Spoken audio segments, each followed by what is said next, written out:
This full moon in Aries is looking cute and tasty. Why? Because she's not aspecting nothing. That's right, you heard it here on October 6th. There's going to be a full moon in Aries.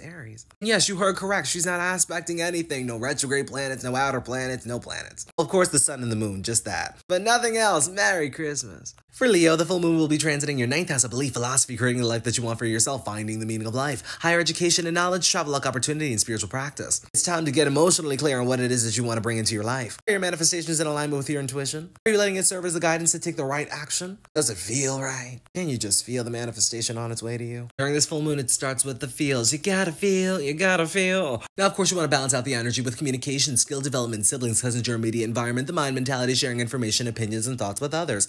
Honey, y'all see that pimple? She's ready to pop. I'm gonna give it a massage. Honey, if the opportunity presents itself, take it if it feels right. If it doesn't feel right, give it the chop so you don't flop. Of course, remember to stay firm with your affirmations. I am, I have, I will. You can expect that blessing to come in and give you emotional fulfillment, yes. For Virgo, the full moon will be transiting your 8th house, a deep healing transformation going below the surface, examining the darker aspects of life as well as making peace with your past. The full moon is great for letting go of any emotions that no longer serve you in your current self. If it comes from below the surface, face it head on. Because if not, violent outbursts, lashing out, impulsive emotion, no. I don't think you need that tower moment, honey. You've had enough, haven't you? But when you learn how to face your emotions head on and you let go of what no longer serves you, it helps you to better understand your worth and value. But don't catch me giving your energy to people, places, and things that are not reciprocating that energy back to you. We're not going to sit here and act like Saturn's not back in your 7th house. Because look, I don't need to hear the slander and my comments talk about, I'm tired, I need a break. But you're the very ones giving your energy to people, places, and things that are not giving equal give and take. What's that about? Sitting here filling up somebody else's cup to your detriment. Why? Gotta fill up your own cup, baby. Gotta be of service to yourself. That's what leads to a better version of yourself, right?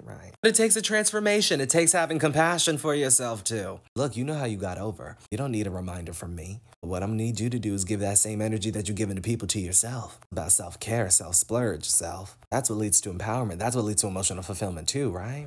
For Libra, the full moon is taking place in your 7th house of relationships, partnerships, interpersonal connection, business contracts, marriage, and unions sold separately. Results may vary. Call now. Emotional fulfillment's coming from the close connections in your life during this time. How cute. You're gonna feel nurtured, cared for, protected. You also need to be protecting that relationship that you have with yourself. It's the best relationship one can ever have. Helps you to learn more about yourself, too. That and your shadow aspects, honey, you have them. And as long as you establish that balance, you'll be golden during this transit. Yeah, of course, you don't want to be too dependent on this energy. You also got to watch out for emotional manipulation. She could pop up. Not saying that you're going to be doing it. It can come from somebody else. But don't let me catch you doing it. It's all fun and games thinking you got away, but then don't forget Uranus is going back into your 8th house come November 7th. So that's right, we're keeping an eye on you. Scorpio, the full moon is transiting your 6th house of daily responsibility and operation, work schedule, routine, hour, personal development, and physical health. Emotional fulfillment is coming through practicality, being focused on your day-to-day activities as well. I said it for Virgo, and I'm gonna say it for you. You gotta fill up your own cup. You gotta be of service to yourself. That's what's gonna lead to emotional fulfillment too. Now, I recommend letting your intuition serve as a guidance in your day-to-day. That could also lead to fulfillment for you.